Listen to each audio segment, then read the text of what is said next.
Hi everybody. I guess today I'm going to speak about two different projects, both on the island of Ireland, but obviously the island is a divided island, so there are two quite different contexts in terms of speaking about asylum seekers and refugees. So the first project was a longer term, more academic project. It was a 2-year ethnographic project based in the Republic of Ireland, examining asylum seekers and refugees, well, predominantly post the asylum process, and looking at their sort of grassroots integration experience. And it was a very, very long, involved project. The second one that I want to talk about is a little bit more recent and I suppose quite different in terms of the fact that it was a tendered research project for the Northern Irish government, looking at the possibilities of developing a refugee integration strategy, because obviously in the Northern Irish context, having asylum seekers and refugees is something new, because it's not long, I suppose, in terms of their own history, that it's become a post-conflict society. So there are a lot of different kinds of issues there. So I suppose that the first project, I'm just going to give you kind of a cursory overview of the different kinds of things we looked at, and then I'll do a little bit of comparison with Northern Ireland. So just in terms of the context, for those of you who aren't aware, that's obviously the map, and the border is the green is the Republic of Ireland, and then the 6 counties are the north, and obviously there's a border, but it's a soft border, and that's part of the peace agreements, so people can move freely across that border, with the exception of asylum seekers and refugees who are criminalised for doing so. I suppose the other thing to note is there are two very distinct asylum and refugee systems.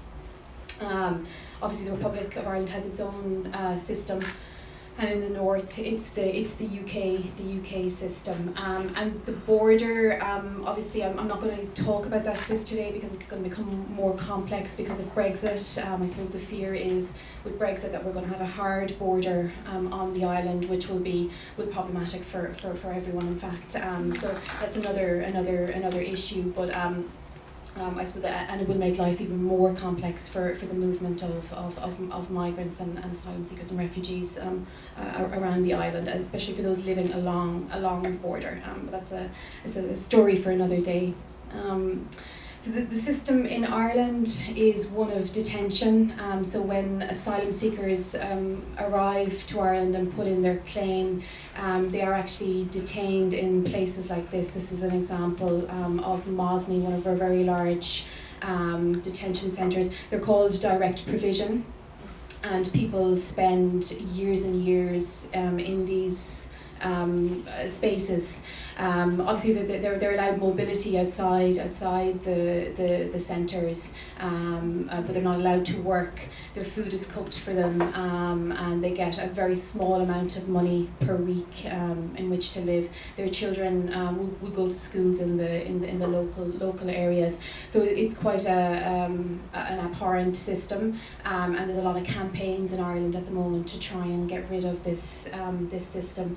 I suppose the project that we were looking at in terms of the anthropological ethnographic project was looking at how direct provision impacts on people's ability to integrate into Irish society. And at the time I was doing the research, it was about 2008, 2009, so the Irish economy had been booming. We had a lot of inward migration, and there was a lot of talk about integration. What is integration? What should it look like? And this idea of developing it. And I suppose I just want to stop here and also say to you that I find the concept of integration, or the language of integration, is obviously very, very, very problematic, and there's a lot of debate in the literature about that. We probably won't have time today to kind of discuss that, but So I suppose the focus of our project was what happens to people after asylum once they move through these places, they get their status, and the impact of having lived, or for children obviously growing up in these places. There were a range of issues. So we decided then to track people as they started their everyday kind of life experience and engagement in Ireland, and moving outside of these places. The research itself was located, so I do have a clip, I'll show you that if we have time, just so you can actually kind of visually see what one of these places look like. The focus of the first research project in the Republic of Ireland was on predominantly Nigerian and Congolese communities, because at the time of the research, these were the highest numbers of population seeking asylum in Ireland, and we focused in particular along the border towns between the north and the south, like Dundalk and Drogheda, but also in Dublin, because obviously that's a very, very different kind of dynamic there. And we were looking at, as I said, integration as something that was happening at the grassroots level, and looking at the experience of integration as opposed to what was happening at a policy level. But the premise of integration, which you see in the literature and in the policy literature, is this idea that integration should be a two-way process. So that's how I suppose I framed both projects, so that the onus is as much on the host community as it is on people seeking asylum or refuge, to think about what kind of values of integration or inclusion will make the society that we're living in a more equal society. So for the project, we focused on how people were integrating in different kinds of spaces. So those spaces were anything from the labour market to education, to politics, and we also looked at second generation issues as well. So it was quite an all-encompassing project, and within that we focused on sort of different elements.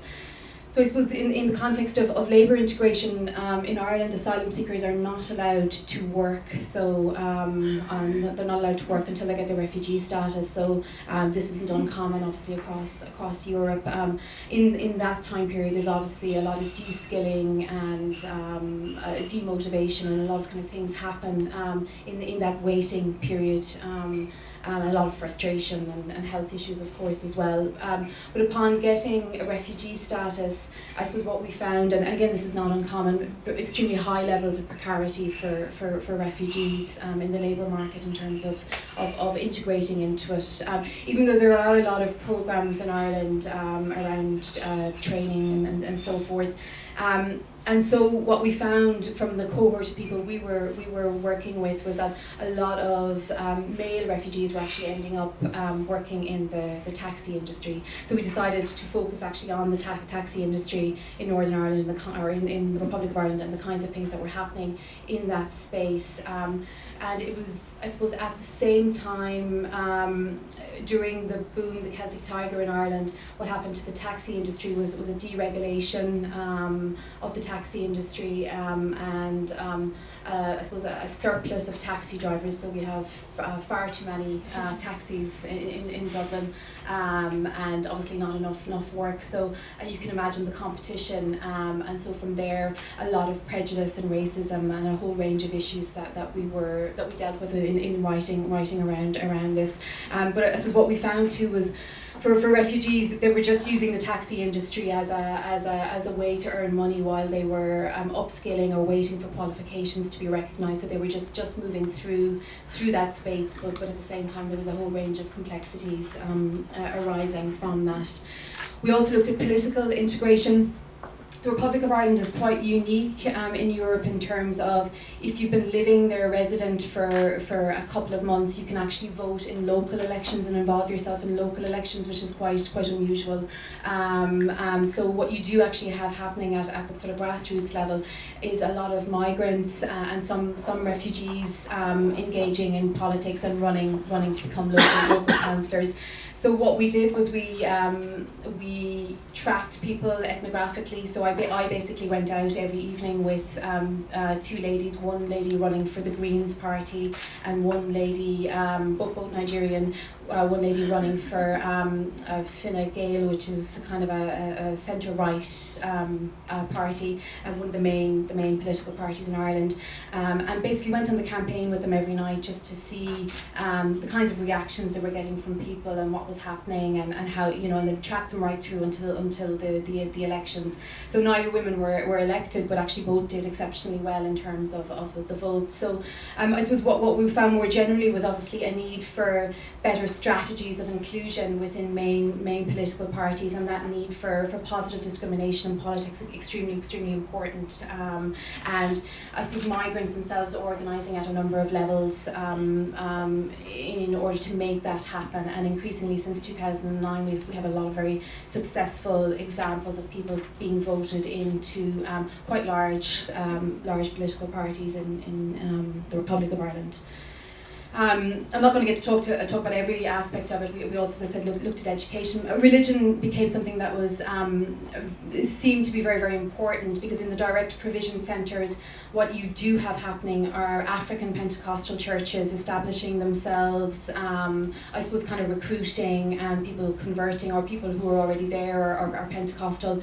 And so we wanted to examine the role that religion plays in integration, and whether it does play a role, or whether it makes things more complex for people, and I suppose I'm still sitting on the fence a little bit about the role that religion plays, and I suppose in the Republic of Ireland it's even more complex, because a very high percentage of our schools are actually still, they're not secular, they're still Catholic, so there's a whole range of complexities going on there, and we did focus on Pentecostal. This image here that you can see, sorry it's not a little bit bigger, what it actually says, it was a Jesus walk that I went on with a group of African Pentecostals from different churches, and it was right at the start of the recession in Ireland, and it just says that the image at the back says, "We have been sent to exterminate this recession," and it was just one of those moments where I was standing with a group of African Pentecostals, and they were praying, trying to pray for Ireland to move out of recession. So it was just one of those very interesting kind of ethnographic moments in terms of doing research. But as I said, the complexities of religion, there's an awful lot to be said around the role of religion in the Republic. I'm going to move on to talk about the Northern, because I'm just conscious of just time. Sorry. The Northern Ireland context, very different. Obviously, it's the UK system. It's a dispersal system in the UK. So when you come, say to London or wherever, you're dispersed to accommodation, maybe somewhere else in the north of England or somewhere else. But what's different about Northern Ireland is it's outside of the dispersal system. Okay, so people come there on their own accord. So sometimes they cross the border up from Dublin, they come on a boat, or they come in all different ways. So in the north and in the UK generally, asylum seekers are housed in private rental accommodation or social housing through a housing scheme and an asylum support system. And in the same as in the south of Ireland or the Republic of Ireland, asylum seekers are not allowed to work but are allowed to volunteer. So I suppose the project that I was working on was a very involved applied project, and I'm still not actually fully finished it. It was a qualitative research project to feed into the development of a refugee integration strategy. Northern Ireland does not have, I suppose, the supports or services, or has not had the supports or services in place until very recently, because obviously due to the conflict in Northern Ireland, they wouldn't have had people seeking asylum or a large migrant population in Northern Ireland. So I suppose the role for us in this particular project was to interview asylum seekers and refugees from as many nationalities as were there, and to try and find out about their everyday life experience in Northern Ireland, and particularly how they interface or engage with service provision in Northern Ireland, and what were the gaps. And we also had to identify and speak to members of the NGO and charitable sector. There's a very active, vibrant, voluntary community kind of sector in Northern Ireland. I suppose that's a legacy of the conflict there as well, but they worked very hard around the issues to do with migration. So we spoke to about 50 members of that sector and about 48 asylum seekers from 10 different countries. The highest number of asylum seekers in Northern Ireland come from actually China, interestingly, and Somalia and Sudan, so a different demographic to the Republic of Ireland. And as I said, our focus there was on their everyday lives and engagement with service provision. I just want to say the numbers of asylum seekers and refugees on the island as a whole are quite small. Both the Republic of Ireland and the North of Ireland have signed up to accept programme refugees from Syria as well, but again the numbers are smaller than they might be elsewhere. I suppose, so what are the complexities of Northern Ireland? Northern Ireland is extremely a complex place to think about integration, because I suppose it's a divided society, and it's divided in all kinds of ways. So there were a number of questions about thinking about, is integration into a post-conflict society more complex than it might be in, say, the Republic of Ireland? And of course it is, yes it is. There are, one of the questions we asked asylum seekers and refugees, does the legacy of the conflict and the divisions that still obtain in Belfast, for example, which is where we did a lot of research, does that impact on you in terms of you not feeling free to move around the city? And they would answer yes, of course. So I suppose things like flag flying, so during July when there are marches and parading happening, you see a lot of flags, either Irish flags or British flags, but what you also see actually are Israeli flags or Palestinian flags, support on one side or the other. So there's I suppose different divisions going on in terms of their political allegiances, if you're a Republican or a Catholic, or if you're a Protestant and a Loyalist. So these complexities exist, and they exist across the different services that are provided as well, in terms of who feels comfortable accessing kinds of services. So I suppose Northern Ireland is still a deeply segregated society. Some communities are still quite sectarian, and I suppose it's into those underprivileged and sectarian communities that asylum seekers and refugees are actually housed. So then they're left dealing with sort of those challenges and those legacies of division as much as anything. So there are very particular obstacles. I haven't fully got around to answering all of these questions yet, because we're still kind of investigating it. So what are the main issues in Northern Ireland? Again, these are similar issues if you look at any research done right across Europe. And particularly in the UK, I want to add that housing for asylum seekers and refugees, well, asylum seekers in particular, has become heavily commercialised. So the Home Office contracts to a very large company, Serco is the name of the country the company that's in charge of housing for Northern Ireland and Scotland. Northern Ireland and Scotland are often kind of conflated in terms of asylum seeking and refugee processes. That very large company then contracts to another company, who then subcontracts to another company. So you can imagine that really complicates the chain of housing and being able to complain about your housing and the kinds of conditions that housing are in. So the commercialisation of asylum in general is a huge issue in the UK, and there's a lot of knock-on effects that we kind of encountered. Poor legal advice. Again, there's sort of very, I suppose, local particularities in the UK, in Northern Ireland, where asylum seekers aren't getting the correct legal advice, and so their claims are failing, and so on. And so there's an awful lot I could say about that. Increasingly, right across the UK, because of the commercialisation of housing, because of a number of other issues, there are very high levels of destitution of asylum seekers and refugees. So a lot of the people I interviewed actually were homeless and are sleeping in parks, and they'd fallen out of the system in all kinds of ways. I suppose one of the issues too that comes up is, if your country is on a list of countries to which you cannot be returned to, for example Somalia, because the conflict there is deemed still too challenging to return people to that country, and if your asylum claim fails, they cannot send you back, but you fall out of the system, you do not have any supports, you can't work, you end up homeless and on the streets. So there's a whole range of issues kind of attached to that. Again, in Northern Ireland we found very weak labour market integration, and I suppose the complexities of mental health, which obtained or pertain to both the Republic of Ireland because of being held for a very long time in a detention space, And I suppose in the south and in the north of Ireland, we do not have the appropriate resources in place to deal with mental health issues. I suppose in Northern Ireland, there are their own local issues around mental health to do with the conflict there, and they're also under-resourced.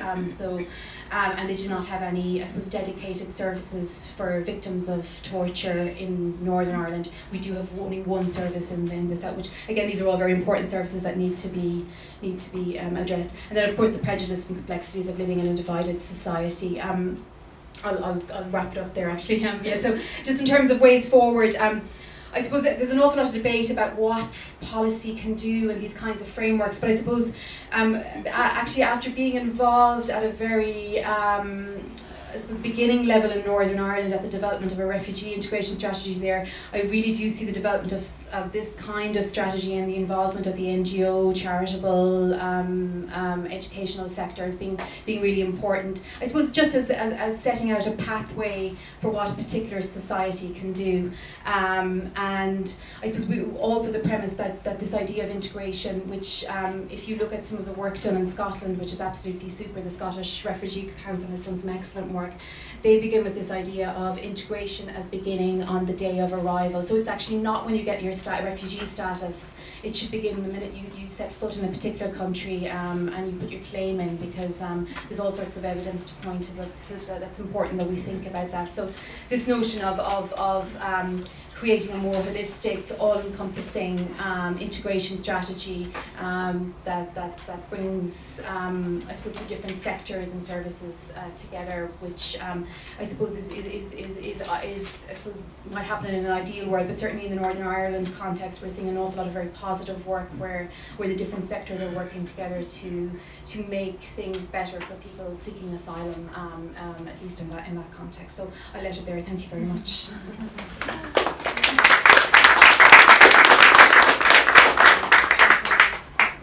Yeah, thank you very much, Fiona. I think we will hear another presentation and then maybe wrap all together with a discussion and questions if you're up for it. Yeah. Okay, thank you very much. Yeah, just some.